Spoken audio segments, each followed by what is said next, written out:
ఈ 11 ఏళ్ల మీద మీరు ఎక్కువ ఫోకస్ చేస్తున్నారు. ఓవరాల్ గా ఎన్నికలు సక్రమంగా జరుగుతున్నాయా లేదనేది ప్రధానమైనటువంటి అంశం. అంటే భారత పార్లమెంటరీ ప్రజాస్వామ్యానికి ఎన్నికలు అనేది ప్రామాణికం. ఆ ఎన్నికలు ఫ్రీ అండ్ ఫెయిర్ ఎలక్షన్ జరగాల.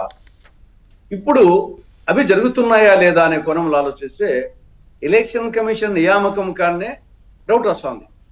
ఎలక్షన్ కమిషన్ నియామకం కాడ 3 మెంబర్ కమిటీ చాలినప్పుడు prime minister, leader of opposition, supreme court chief justice కానీ ఆయన తరఫున ఉన్నటువంటి జడ్జి కానీ ఉండేవాళ్ళు.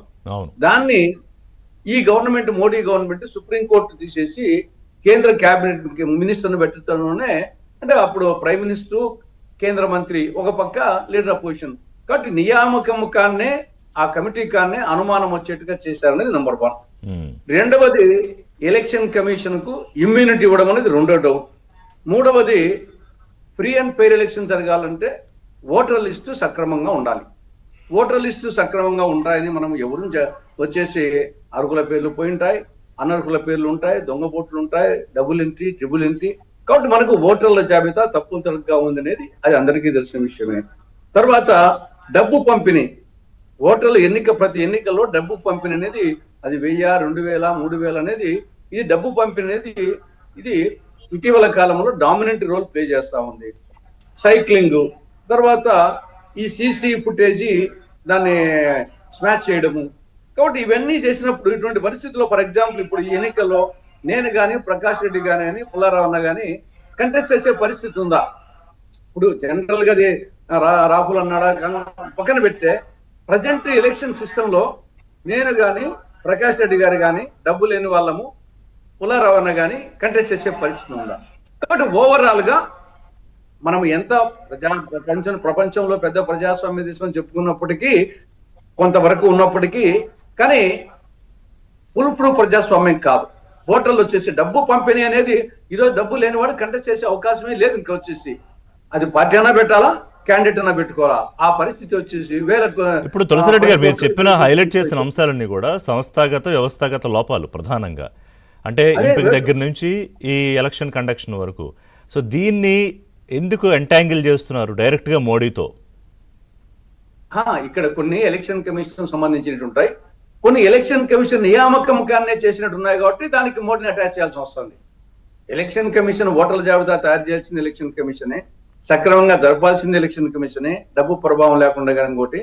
కానీ దీనికి వచ్చేసి ఆ ఎలక్షన్ కమిషన్ నియామకం కాడ వచ్చేసి ఇప్పుడు ప్రధానమంత్రి, కేంద్ర మంత్రి ఉన్నారో, ఇద్దరు ఉన్నారో, అన్నే డౌట్ వచ్చే విధంగా ఎందుకు చేశారు అని దాని మీద అప్పుడు ఎలక్షన్ కమిషన్ కు, మోడీ ప్రభుత్వానికి అటాచ్ చేయాల్సి వస్తుంది. దానివల్ల ఆర్ఎస్ఎస్ భావజాలాన్ని దెబ్బతీయడం ద్వారా లేదా దాన్ని డీఇన్ఫ్లుయెన్స్ చేయడం ద్వారా కాంగ్రెస్ పార్టీ విజయాల పరంపర మొదలు పెట్టవచ్చనో లేకపోతే బీజేపీని దెబ్బతీయొచ్చనో భావిస్తున్నారా కాంగ్రెస్ పార్టీ అగ్రనేతలు?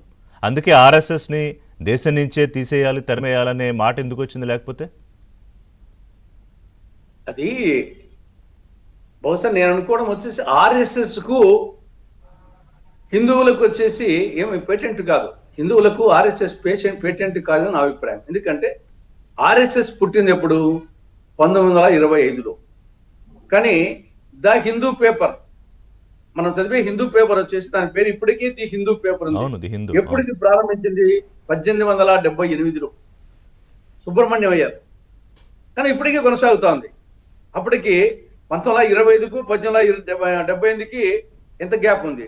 తర్వాత డిఫరెన్స్, కానీ ఇప్పటికీ కొనసాగుతా ఉంది.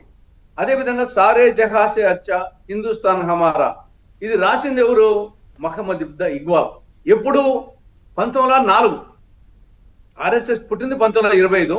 1904లోనే సారే జహాసే అచ్చా హిందుస్థాన్ హమారా ఒక మహమ్మదీయుడైన మహమ్మద్ ఇక్బాల్ రాశాడు. అదేవిధంగా జైహింద్ అనే పదం ఎప్పుడు పుట్టింది? అది 1907లో అబిద్ హుస్సేన్. దాని తర్వాత సుభాష్ చంద్రబోస్ దానికి పాపులారిటీ తెచ్చాడు. కానీ జైహింద్ పుట్టింది ఇప్పటికీ మనము జనగణమనలో లాస్ట్ లో జైహింద్ అంటాం.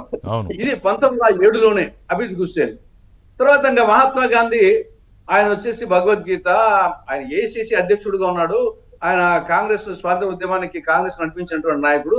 ఆయన అణువణువు వచ్చేసేసి హిందుత్వం ఆయనలో కనపడుతుంది.